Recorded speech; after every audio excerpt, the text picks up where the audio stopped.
to the Final Four. The following is a Learfield presentation of the Oregon Sports Network. And Oregon is going to play in the national championship game. This is Duck Insider. We need to get community. We need this thing to be bigger than just our little circle of players and coaches. Are you kidding me? Touchdown, Oregon. With 2 seconds on the clock. He hits it! That's the bigger picture in this thing, allowing the community to celebrate the hard work, blue-collar mentality this group brings to the table. And the Ducks have won it. The Ducks have won. We get to struggle together, and we get to have joy together. The Ducks are Pac-12 champions. I am so proud right now to be the head coach at Oregon. Catch made. Touchdown, Oregon. This is Duck Insider on the Oregon Sports Network from Learfield, presented by OnPoint Community Credit Union. People are the point. Now let's go live to the Country Financial Studio to talk Oregon Duck Athletics. We've got a Heisman Trophy finalist at the University of Oregon last night. Bo Nix announced as one of the Heisman Trophy finalists. We've also got a Sweet 16 volleyball team coming up on Thursday. Knight is still in town. Oregon volleyball already traveling out there, but Knight Ureski's got the call on KWVA. You got the hometown broadcast from the student radio station. The OSN broadcast intern extraordinaire. Knight just found out he's going to be in the upper deck, going to be surrounded by a bunch of Wisconsin fans. It's going to be a heck of an environment. So that's Thursday, 6:30 on ESPNU. Pregame coverage on KWVA. A little bit of pregame coverage. Tune in at like 6:20. Yeah, tune in at like 6:20 for a 6:30 start. Remember, Oregon volleyball, the second match of the session. Wisconsin, Penn State at 4 o'clock Pacific time. Duck volleyball coming up at 6:30 Pacific time against Purdue. Matt Ulmer, Duck volleyball head coach. We talked with him yesterday before his team hopped on a plane and flew to Madison. So we have that for you, his regularly scheduled Tuesday appearance here coming up today. Also this week, yesterday, Ryan went through a lot of football. I know. I wish we were sitting here talking about a CFP appearance also. However, a Fiesta Bowl appearance, another New Year's Six game. That's a big deal. And in fact, Scott Phillips and I were just talking about how we had to think through some Throwback Thursdays. We always put together a Throwback Thursday, a look back in the history of Oregon football, and man, that Kansas State Fiesta Bowl was fun. And you know the similarity between that game and this one? That Duck team was a little disappointed not to be playing for a national championship. In fact, remember that Oregon lost to Stanford. Zach Ertz was still out of bounds. Oregon lost to Stanford, but Kansas State lost that same weekend. Kansas State was supposed to be potentially undefeated. Oregon almost went undefeated. The Fiesta Bowl ended up being, at one point in the season, Oregon and K-State were 1-2 in the country, and then we ended up with the Fiesta Bowl where DeAnthony Thomas won the game on the opening kickoff. That's how that Fiesta Bowl went. That was a fun Fiesta Bowl. Fiesta Bowl against Colorado was pretty fun too. Scott's pulling footage from that game today. I get it. But I love the fact that Bo Nix just came out and said, I'm playing in the game. Coach Lanning said that. You heard Ryan talk about it on the show yesterday. And I love the fact that Oregon is just gearing up for a New Year's Six game. Those are still really meaningful. The goal is a national championship. Well, first the goal is a Pac-12 championship. Then it's a national championship. But look, this is still a big-time matchup, and Liberty's a good team. It's hard to go 13-0. We're going to talk with some folks on the Liberty side of things, including their broadcaster, Alan York, this week. We'll have that for you. Also, Coach Lombardi, Duck softball head coach, because they've got some really fun events coming up in January, right when we get back on the air, so I wanted to make sure we had some time for that. And we've got a men's basketball and women's basketball check-in today and throughout the week, because it is finals week at the University of Oregon. That's why there's no events until Friday and Saturday, unless it's postseason for Duck volleyball, 6:30 on Thursday. But we didn't get a ton of time yesterday with all the football to talk about where Duck basketball sits, and I want to spend some time on that Michigan game. Perhaps the legend of Jackson Shelstad began on Saturday. I don't say that lightly. In fact, we were discussing in the studio yesterday that I did not use that phrase during the call of the game winner. I almost did. Just another kid from West Lynn. just like Peyton Pritchard. Peyton scored 15 of the last 17 points when Oregon won in Ann Arbor the last time the Ducks played Michigan. And then Jackson Shelstad hit the game winner, which was exactly what the Ducks drew up, by the way, obviously. The NBA 3 was 100% what it was supposed to be. We're going to hear a little bit from basketball. And then women's basketball, I know they lost to Baylor, and I know this program isn't in a moral victories moment. Coach Graves, though, I think, was encouraged by what he saw, and I think some building blocks now with the women back at home. So a busy show today. Bo Nix officially a finalist for the 2023 Heisman Memorial Trophy. One of the greatest seasons in program history. The 87th award will be given out on Saturday. He'll be joined in New York by LSU quarterback Jaden Daniels, Ohio State wide receiver Marvin Harrison Jr. Troy Franklin's numbers were better. And Washington quarterback Michael Penix Jr. Nix and Penix will give the Pac-12 Conference 2 Heisman finalists in the same year for the first time since 2010. Nix becomes the 4th Heisman Trophy finalist in program history, hoping to join Marcus Mariota, 2014, as the only Ducks to ever win the award. Joey Harrington was the first ever finalist in 2001. Shout out to the Billboard. Shout out to Bo Nix's billboards in 3 cities. And LaMichael James was a finalist in 2010. Speaking of LaMichael James, a quick aside. Tonight, LaMichael James is being inducted into the College Football Hall of Fame. Congratulations to LaMike, a 2-time consensus All-American. He was the first in program history to do that, scored a ridiculous number of touchdowns, 53 to be exact. LaMike became a member of the Oregon Athletics Hall of Fame earlier this year. And I kind of joked with him like, man, how many of these things are you doing this season? And he laughed. It's like a lot. He was the Doak Walker Award winner. He was a statistical anomaly at this point in Oregon's program. The way that he put up 100-yard games was pretty amazing, and he had nearly 6,000 all-purpose yards in his career.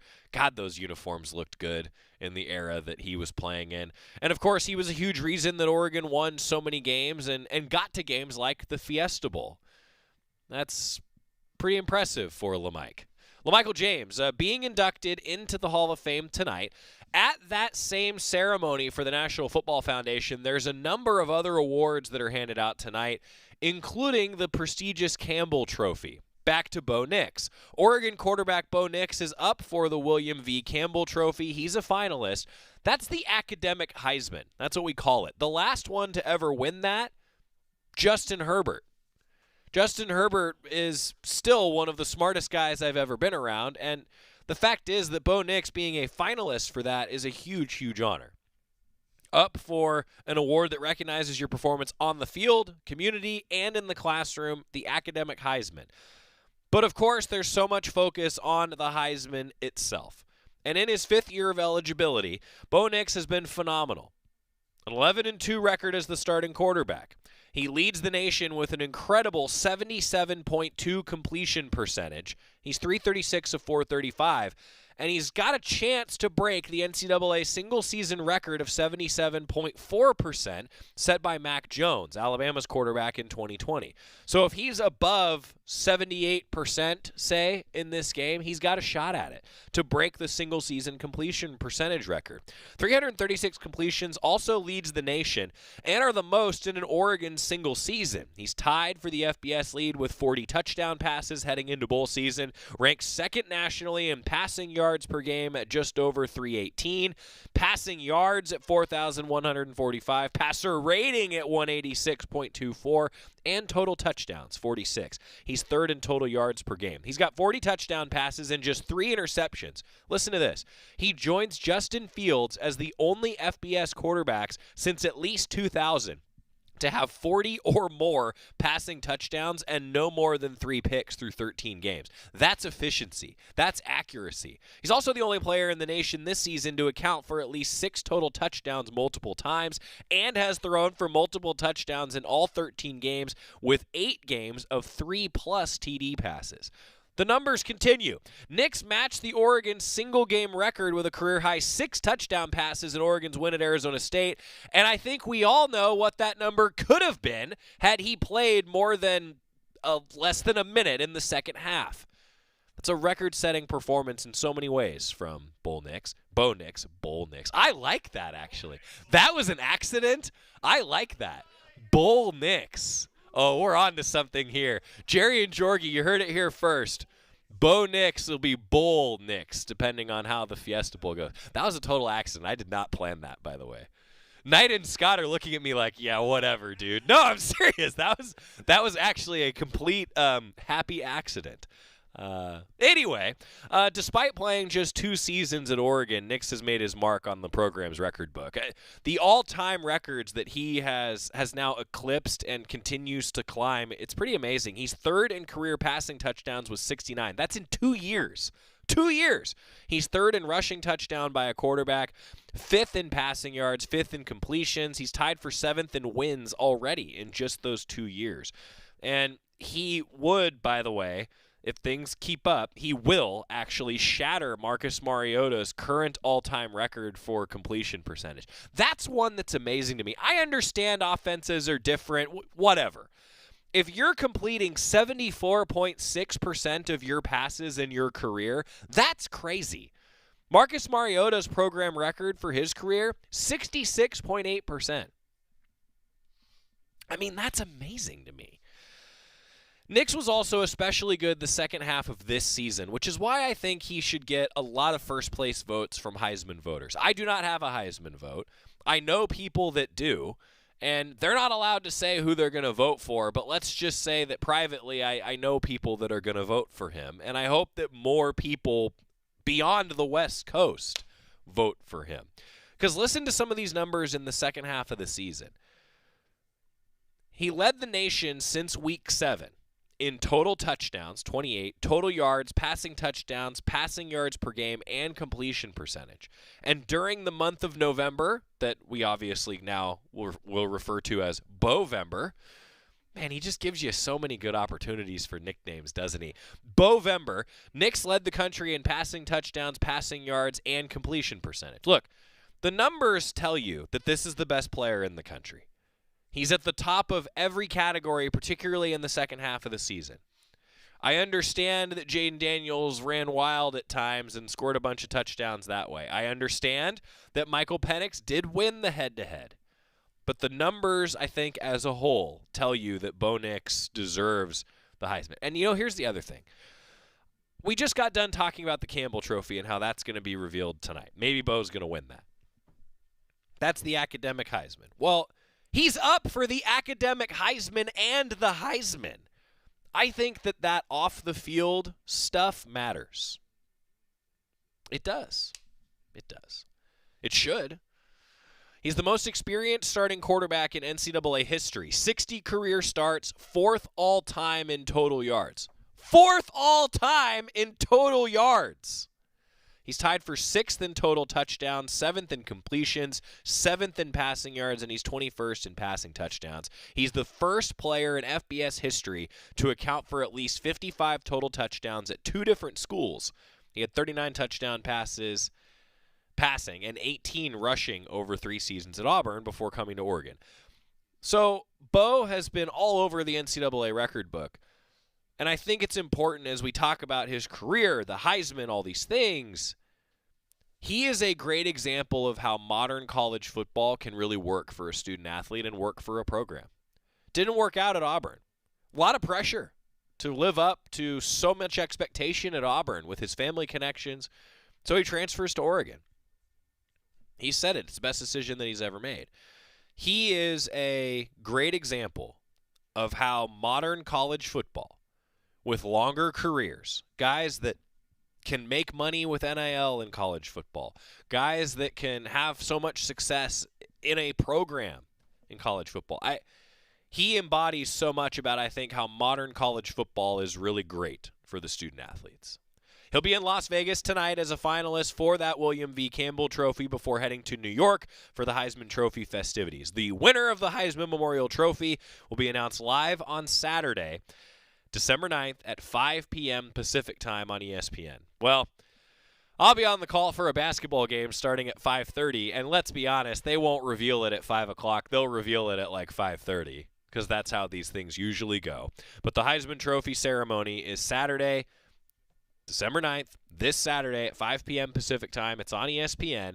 We'll keep you updated on the Oregon Sports Network broadcast of both women's basketball. It's a doubleheader, actually, on Saturday with women's basketball and men's basketball, both at Matthew Knight Arena. I can plead the case for Bo. Dan Lanning's pled the case for Bo. Jerry and Jorgie have pled the case for Bo. But here's the deal. What the Oregon Sports Network says, I understand has less influence than what everybody else says on the subject because, well, we are called the Oregon Sports Network after all. The fact is, I hope he wins the darn thing. I just do. He's easy to root for. He's done all the right things. I think he's got a great chance. So congratulations to Bo Nix on being a finalist for a couple different prestigious awards. Now here's to filling up that trophy case for Bo Nix. And LaMichael James tonight inducted into the College Football Hall of Fame officially. That's awesome. Great to have Ducks in those conversations, huh? That's pretty sweet. When we come back, volleyball in the postseason. Postseason football. Postseason volleyball, they're one of the last 16 playing. Let's see if they can become one of the last 8. We're going to talk with the head coach, Matt Ulmer, ahead of the Sweet 16 on Thursday for Duck Volleyball. Keep it here on the Oregon Sports Network from Learfield. Make the most of your holidays with a new Toyota at Toyotathon. From ski trips to holiday shopping, you'll be thanking yourself all season long. Dealer inventory may vary. Current offers end December 5th. Toyotathon ends January 2nd. Participating dealers only. Toyota. Let's go places. As a local community credit union founded by teachers, OnPoint is committed to supporting the students and faculty at the University of Oregon. And on game day, we're right there with you, on the field, in the bleachers, and in the classrooms. Drop by our local branch today and discover the many ways OnPoint can help support your financial well-being. OnPoint Community Credit Union. People are the point. Federally insured by NCUA. Equal housing opportunity. Make the most of your holidays with a new Toyota at Toyotathon. From ski trips to holiday shopping, you'll be thanking yourself all season long. Dealer inventory may vary. Current offers end December 5th. Toyotathon ends January 2nd. Participating dealers only. Toyota. Let's go places. This is Duck Insider, presented by OnPoint Community Credit Union on the Oregon Sports Network from Learfield. Hi, I'm Smokey Bear, and I made an assistant to help you out, because only you can prevent wildfires. Hey, Assistant Smokey Bear, call me Papa Bear, because I'm grilling up dinner. Do you get it? Yes, good job. So, what should I do with all these coals? Don't just toss them out. Put them in a metal container because those embers can start a wildfire. I understand. The stakes are high. Ha, ha, ha, ha. Learn more at SmokeyBear.com. Brought to you by the U.S. Forest Service, your state forester, and the Ad Council. Adopt U.S. Kids presents What to Expect When You're Expecting a Teenager. Learning the lingo. GOAT, G-O-A-T, acronym, stands for Greatest of All Time. As in, spaghetti sandwiches for dinner? They're my fave. Dad, you're the GOAT. You don't have to speak teen to be a perfect parent. Thousands of teens in foster care would love you just the same. Visit adoptuskids.org. Brought to you by the U.S. Department of Health and Human Services, Adopt U.S. Kids, and the Ad Council.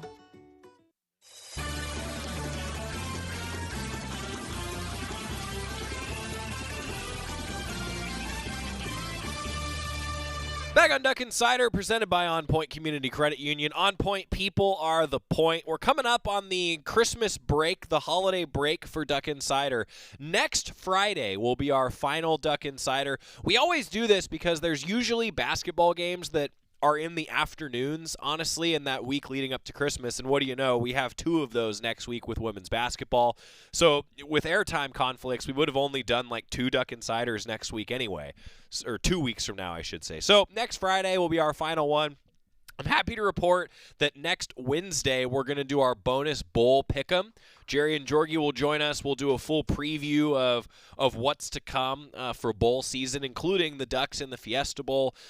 That's coming up. And, of course, a lot of basketball here as we continue through finals week and award season for postseason football. We'll see what happens. But postseason also continues for Duck Volleyball. Purdue is the opponent. Thursday at 6:30 Pacific time is the scheduled start. Televised on ESPNU. Knight Ureski's flying out tomorrow? Tomorrow morning. 5 what? 5:40 a.m. Oh, my God. All right. Everyone do me a favor and listen to tonight's broadcast of Duck Volleyball on Thursday. Make it worth that 5:40 flight.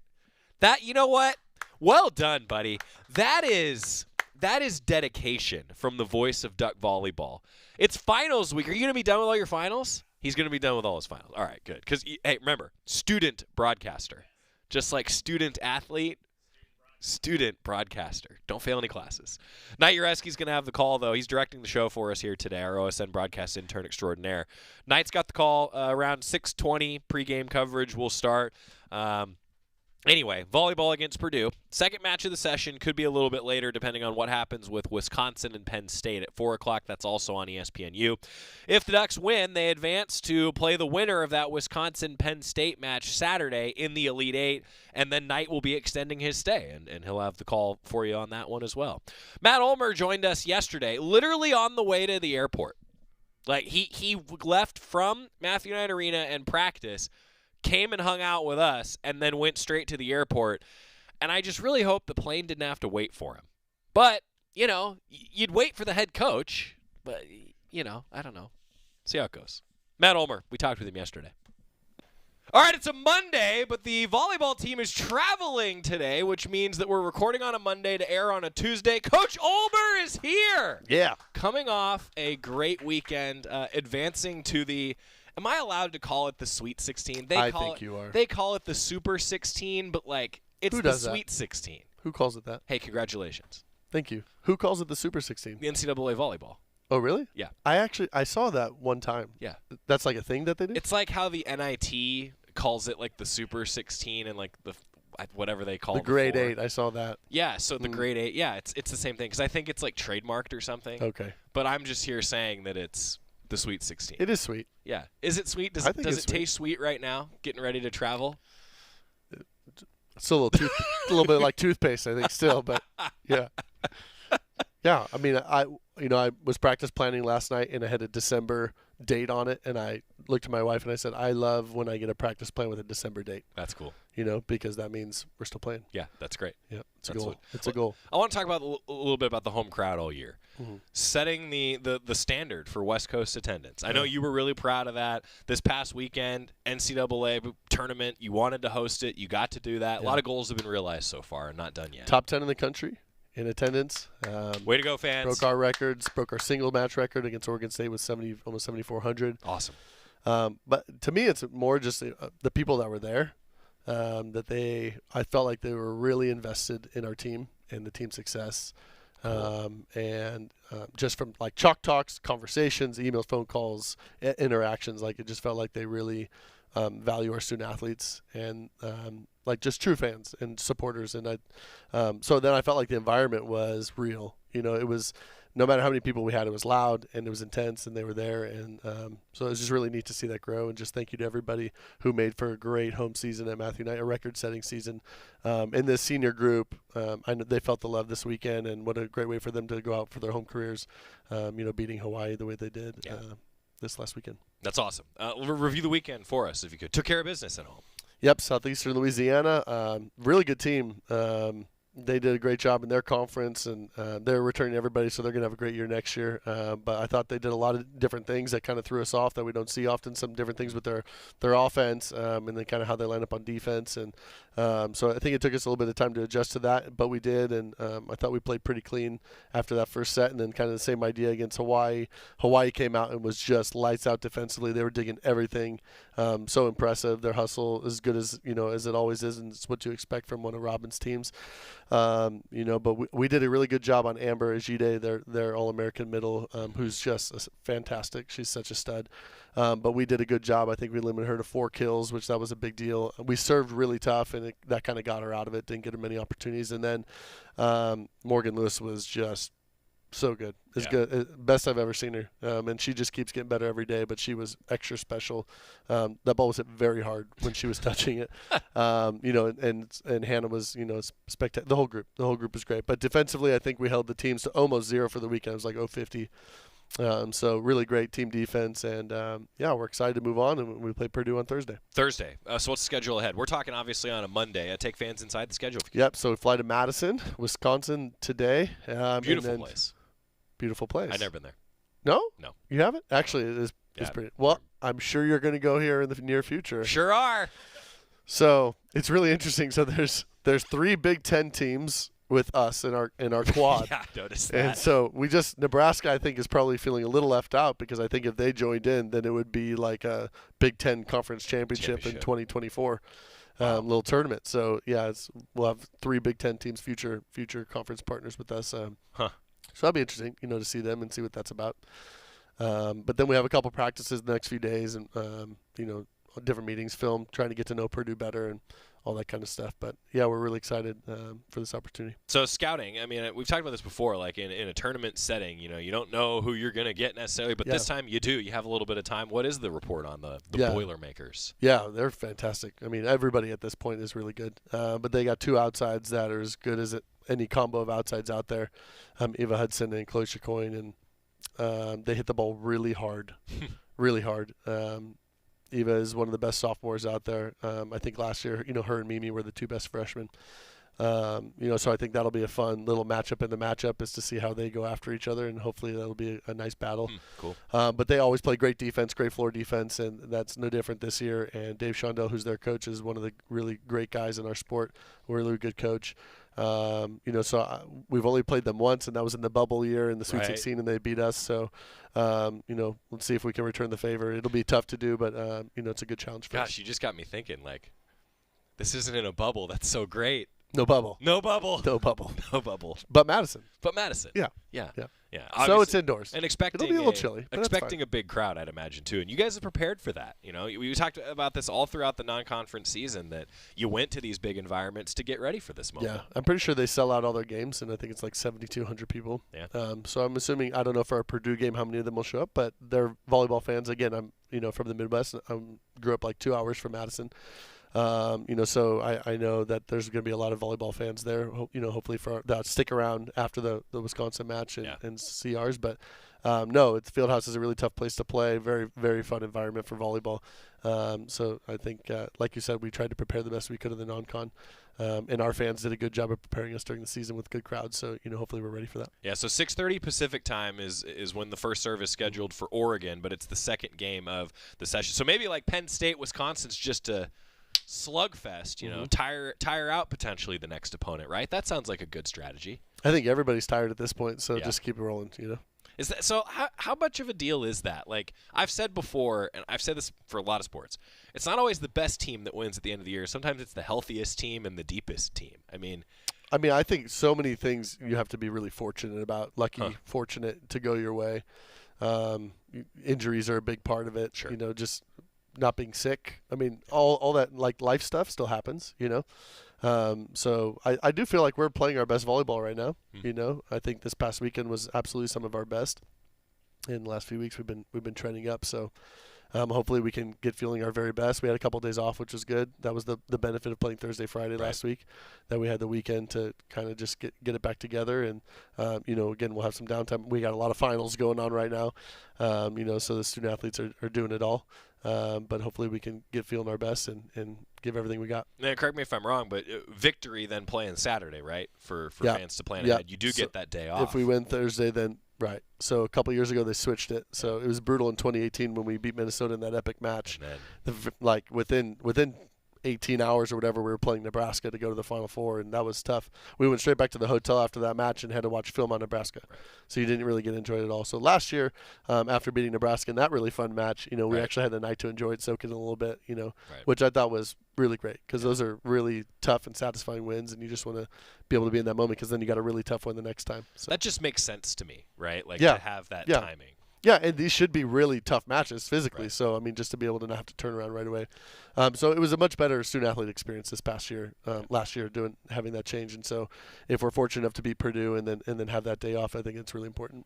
More coming up with Oregon Volleyball head coach Matt Ulmer. They already are out in Madison. We talked with him yesterday. 6:30, the scheduled start time. Ducks and Purdue in the Sweet 16 on Thursday. More with Coach Ulmer when we come back. And just in, if you're live with us in the 1 o'clock hour, Pac-12 awards for Duck football, including the Player of the Year. We're back after this on the Oregon Sports Network from Learfield.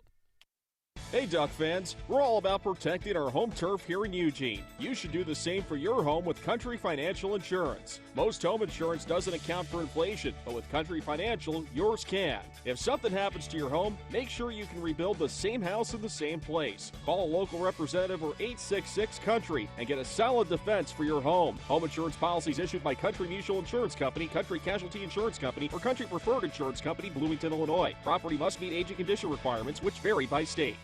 At Shadow Hills Country Club, we're more than just an award-winning golf course and practice facility. Our events team offers all-inclusive event pricing that allows us to take care of all the details while you enjoy your event. Our indoor and outdoor venues offer you a wide variety of fully staffed options that put the focus on you. From weddings to business and social events, at Shadow Hills Country Club Events Center, you get the benefits of a resort atmosphere and amenities in a peaceful country setting, just minutes from downtown Eugene. Call for a tour today or visit shadowhillsevents.com. More Duck Insider coming up on the Oregon Sports Network from Learfield. What is dedication? My biggest fear in the middle of my addiction was that my kids wouldn't have a father. And I started thinking, you know what? This isn't my story. I definitely had to become a better man to be a better father. It's important to me that my kids are empowered and truly believe that if they can think it, they can do it. That's dedication. Visit fatherhood.gov to hear more. Brought to you by the U.S. Department of Health and Human Services and the Ad Council. I'm Chris Jakimick. I served in the United States Air Force and I deployed 3 times. So in 2017, I was serving as an Air Force First Sergeant. Our motto in that role is my job is people, everyone is my business. But unfortunately in that year, I would lose my own brother, Lance Corporal Adam Jakimick, to suicide. The majority of veteran suicides are from guns. I store my weapons securely, not only for myself, but for my family. Store all your guns securely. Help stop suicide.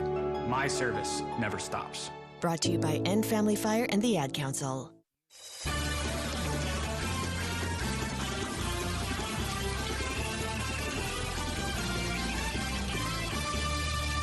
Back on Duck Insider, presented by OnPoint Community Credit Union. Joey Mack in the Country Financial Studio. You heard us earlier talking all about how good Bo Nix has been. He's a Heisman Trophy finalist. Well, today, the conference making some announcements. If you're live with us in the 1 o'clock hour, Bo Nix has also been named the Pac-12 Offensive Player of the Year.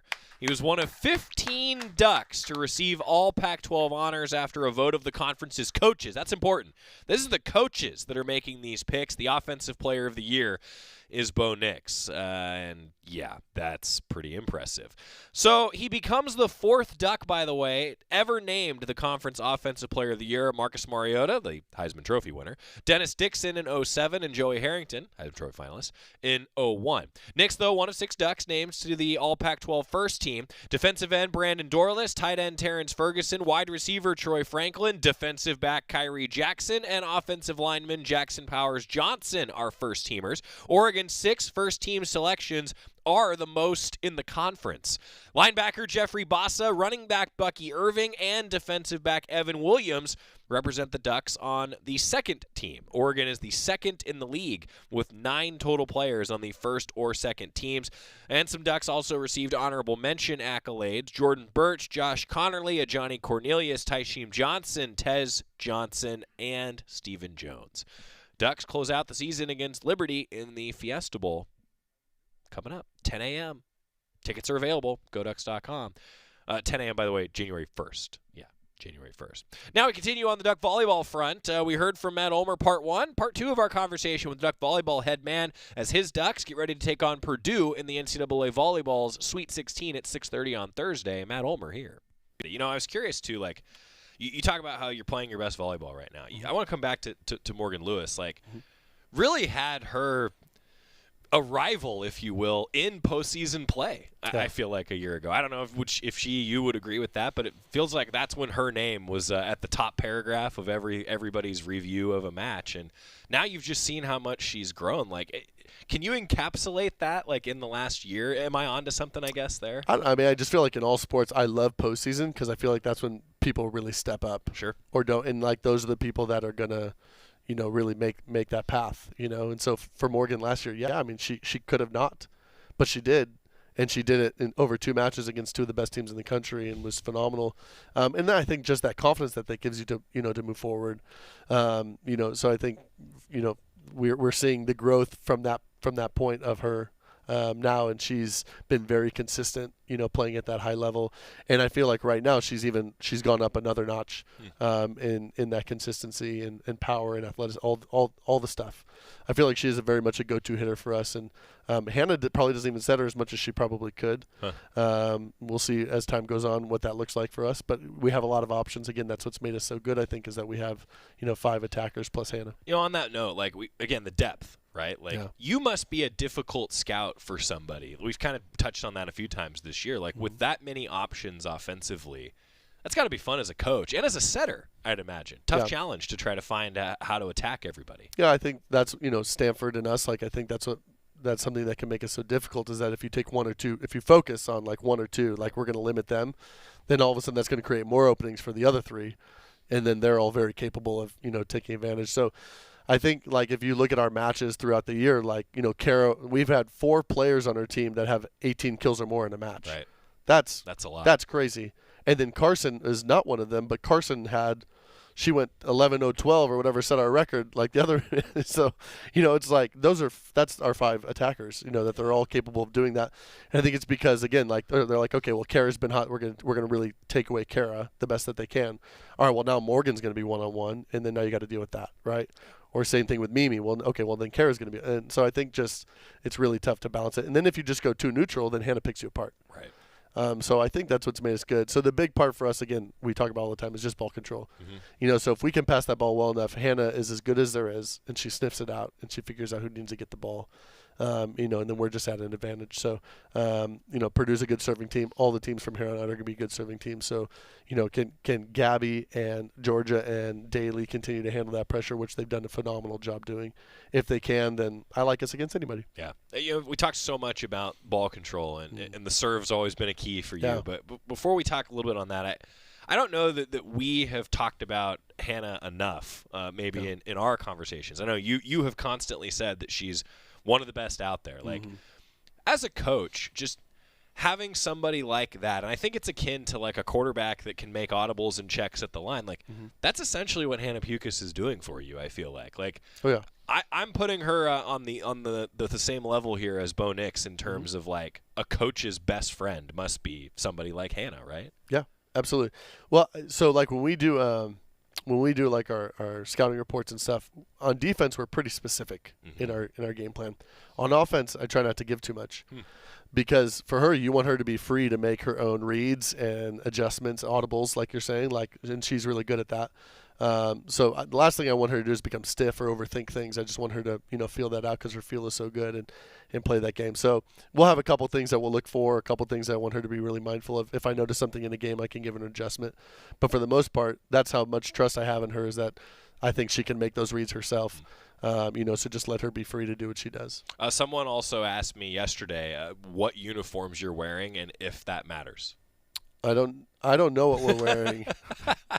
I'm not sure what color we are. We're probably the home team, the first one, so maybe we're wearing white. Okay. I sure hope it doesn't matter. Yeah. I realized I've never asked you that before. If you have a favorite uniform, do you have a favorite fit when you're coaching? I feel like every gym is freezing. Oh, okay. So just something that keeps me warm. You're a quarter zip guy. You like a good quarter. I don't know if I've ever been one, but that's what they give me, so that's what I wear. Well, then you are one. That's what I am. That's what you are. That's what I am. You are what you do consistently. I don't think I'm a polo guy either, but I wear a lot of polos. You're not a polo guy? I think I like being on a beach. Yeah, okay. That's what I like. Right. That's legit. Yeah. Understand. I mean, if I'm golfing, I don't maybe think there's polo. a lot of beaches in Madison. No, but there is in Tampa. Okay. Come on now. I like where this is going. Segue. Do you see that championship level pivot Segue. by Matt Ulmer? Gosh, you've been a lot of work to do till that, but that's a goal. Yeah, but it's been the goal the whole time, yeah. Right? I mean, how's the team? I guess now that you're in it, we've talked so much about how you don't shy away from it. You've had these goals. What's the team like right now that these goals are being realized, but still some ahead of you? I actually think this is the most loose we've been. Really? Yeah, last week. It's funny because it could be the exact opposite, but I think because of all we've been through, I think we're just really happy to actually be in it now. I feel like everybody's very present. I feel like we're our best listeners right now. I feel like we're really problem solving the best we can. The communication between everybody is high level. So I feel like we're playing that's why we're playing our best, right. Because all those things are happening. So we're going to be really challenged. How do we respond when we're challenged? Do we stay loose? Do we stay doing all those things? That will be the key for us. And I'm looking forward to seeing how we do. I look forward to talking to you from a beach. I would love that. Yeah, me too. Me too. Anything else fans should know? Keys to success? What else should we know? Yeah, be loud from home. We can hear you. We can feel it. The support's been awesome, and we're hoping to just keep playing for a little bit longer. So go Ducks. Matt Ulmer, Oregon Volleyball head coach, kind enough to join us a little bit earlier in the week because they're on a plane. That's a good thing. Thanks, Coach. Thank you. Appreciate the time. You're the best. Go Ducks. Go Ducks. That was so nice.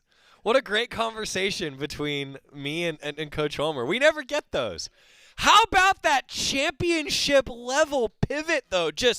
I'm a beach guy. Oh, are you now? And where is the Final Four this year? In Florida. Just good work, Coach. Can't give that guy enough credit. Or I can give, nope, can't do it. Congratulations, though, to Duck Volleyball on a great season so far. And they have not shied away from the goal. They know that they're good enough to win the whole thing. One of the last 16 playing. The mission now be one of the last 8 playing. Then we can talk to Coach Ulmer from a beach. The real question, though, is would Knight fly straight from Madison to Florida? He would not. Okay, can confirm. The voice of the team's coming back. Then he'll be heading back out to Florida. All right. When we get a break, or after I should say our break, I want to go in depth a little bit more on basketball. Didn't get to it as much as I'd like to yesterday with so much going on. A little breakdown of what we saw in that Michigan game, some takeaways, checking in on Oregon basketball midweek after this on the Oregon Sports Network from Learfield. Make the most of your holidays with a new Toyota at Toyotathon. From ski trips to holiday shopping, you'll be thanking yourself all season long. Dealer inventory may vary. Current offers end December 5th. Toyotathon ends January 2nd. Participating dealers only. Toyota. Let's go places. As a local community credit union founded by teachers, OnPoint is committed to supporting the students and faculty at the University of Oregon. And on game day, we're right there with you, on the field, in the bleachers, and in the classrooms. Drop by our local branch today and discover the many ways OnPoint can help support your financial well-being. OnPoint Community Credit Union. People are the point. Federally insured by NCUA. Equal housing opportunity. Make the most of your holidays with a new Toyota at Toyotathon. From ski trips to holiday shopping, you'll be thanking yourself all season long. Dealer inventory may vary. Current offers end December 5th. Toyotathon ends January 2nd. Participating dealers only. Toyota. Let's go places. Don't go anywhere. Duck Insider continues after these messages on the Oregon Sports Network from Learfield. Wouldn't it be great if life came with a remote control? You could hit pause when you needed to, or hit rewind, like that time you knocked down that wasp's nest. Uh-oh. Well, life doesn't always give you time to change the outcome, but prediabetes does. With early diagnosis and a few healthy changes, you can stop prediabetes before it leads to type 2 diabetes. To learn your risk, take the 1-minute test today at doihaveprediabetes.org. Brought to you by the Ad Council and its prediabetes awareness partners. Sometimes I just cannot believe all the storms we've gone through here. I can only hope that we'll be able to leave this house to you one day, baby. You're our legacy. Planning for these disasters will make sure we're safe, and is the best way to protect that legacy. Protect your legacy. Visit ready.gov/plan for the tools and tips you need to start your emergency preparedness plan today. Brought to you by FEMA and the Ad Council.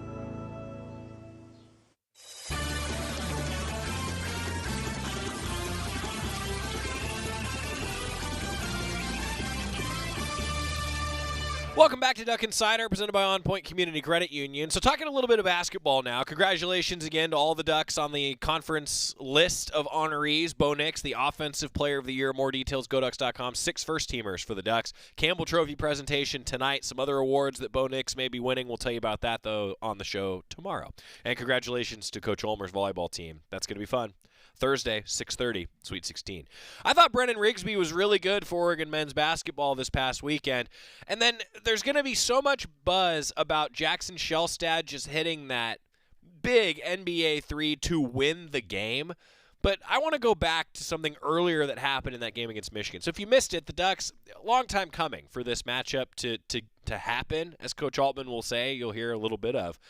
But Jackson Shelstad also, late in the second half, he had a block on Doug McDaniel, who had 33 points in the game for Michigan. He blocked a three-point attempt and then turned it into a layup at the other end. I felt like that was kind of the moment where I went, all right, the freshman is here and he's arrived. It wasn't, to me, the huge shot. Like, he has the confidence to do that. It was the fact that he blocked the game's leading scorer, and that was a big momentum moment for Oregon.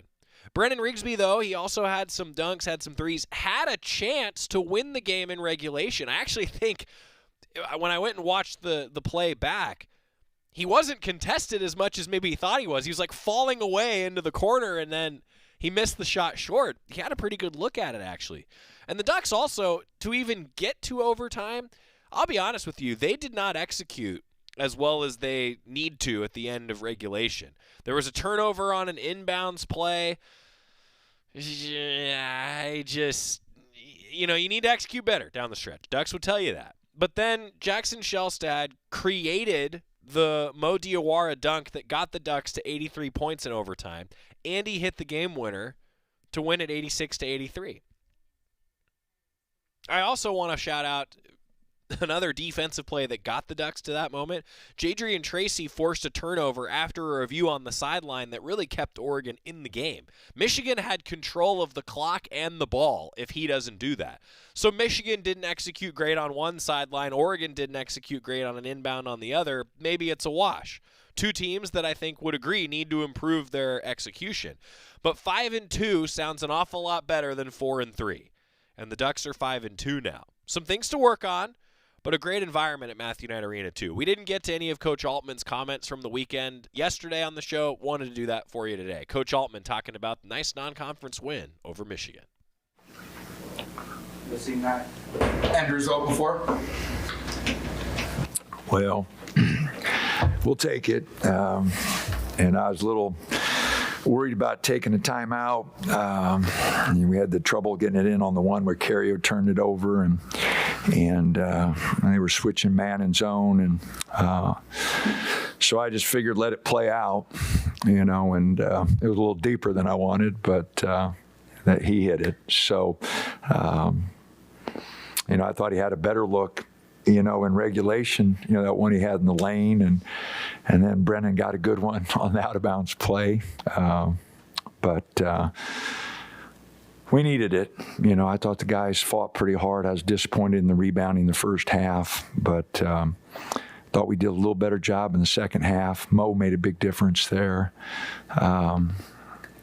Coop gave us some good minutes in the first half.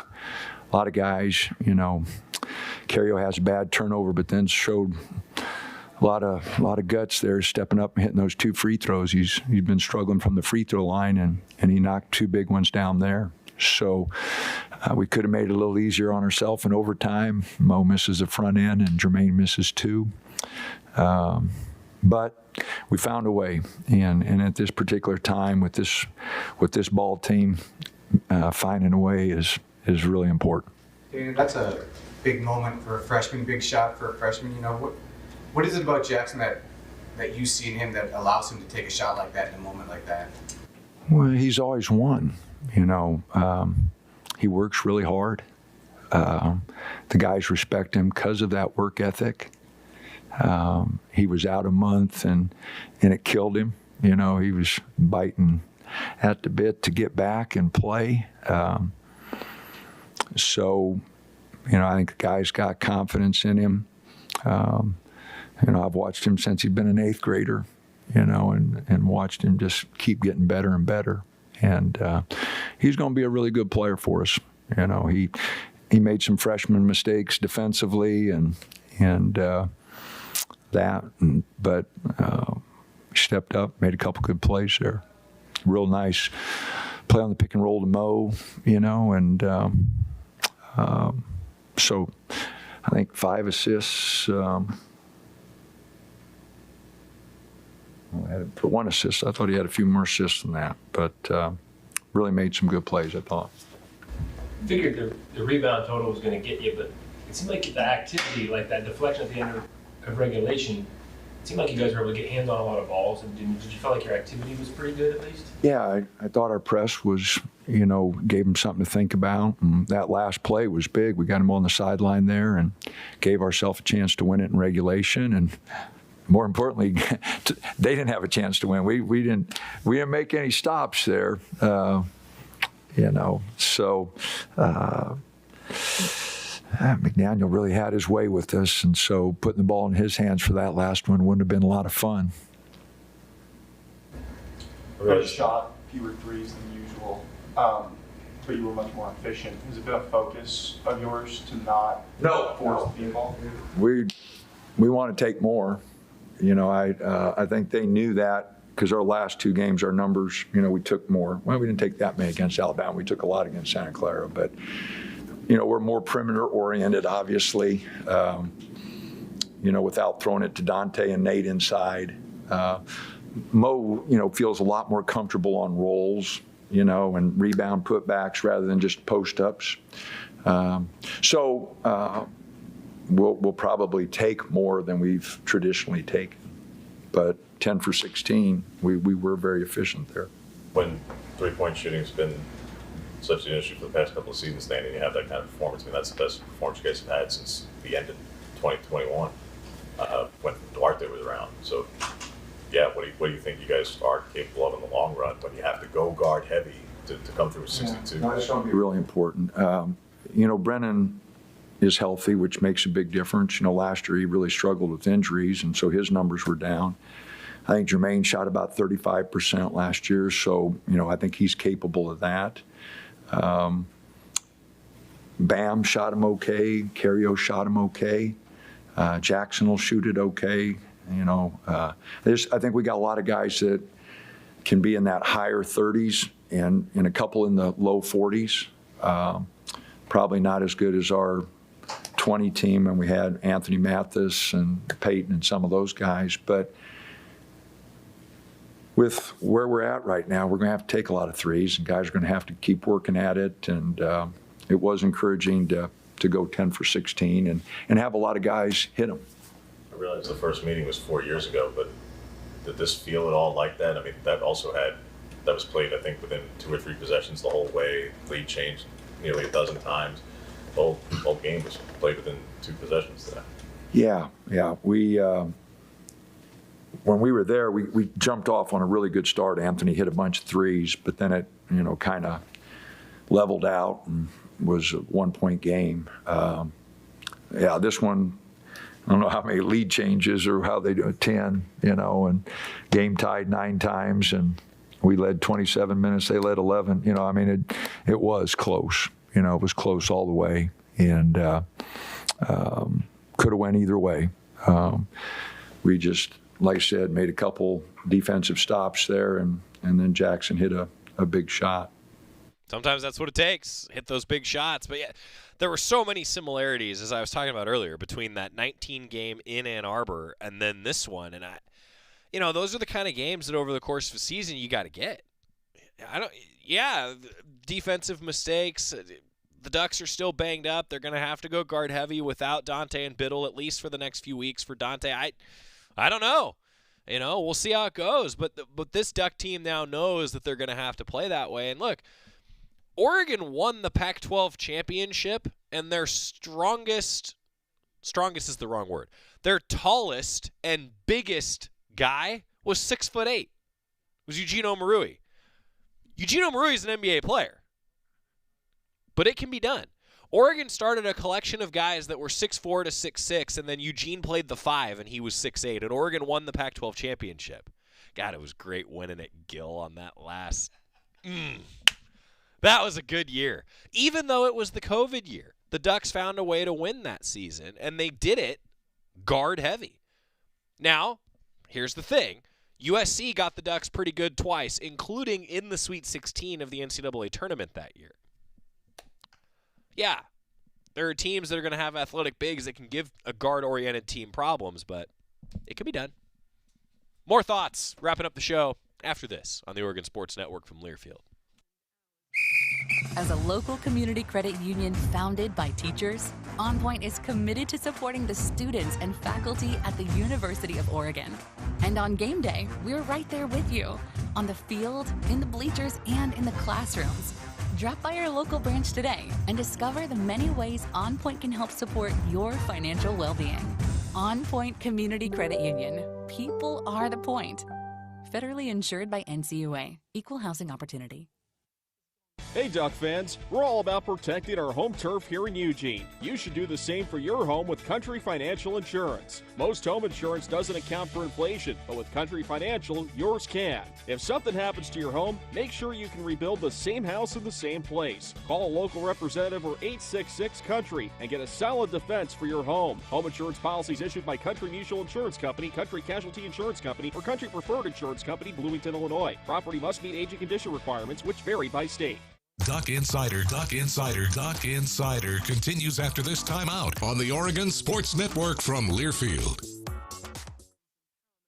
Hi, I'm Danica Patrick. Watching my nieces grow, play, and learn is amazing, but not every child gets to be carefree. 1 in 6 kids in the U.S. are hungry. This breaks my heart, and it's something that Feeding America is working to change. Each year, the Feeding America network of food banks rescues billions of pounds of good food that would have gone to waste and gives it to families in need. To help, visit feedingamerica.org. Brought to you by Feeding America and the Ad Council. You took the first step and quit smoking, but even former smokers may still be at risk for lung cancer. That's why SaveByTheScan.org wants you to know about a new low-dose CT scan that can detect lung cancer early. It takes only 60 seconds and could save your life. You took the first step, now take the next. Visit SaveByTheScan.org for a simple quiz to see if you're eligible and talk to your doctor about screening. SaveByTheScan.org is brought to you by the American Lung Association's Lung Force Initiative and the Ad Council.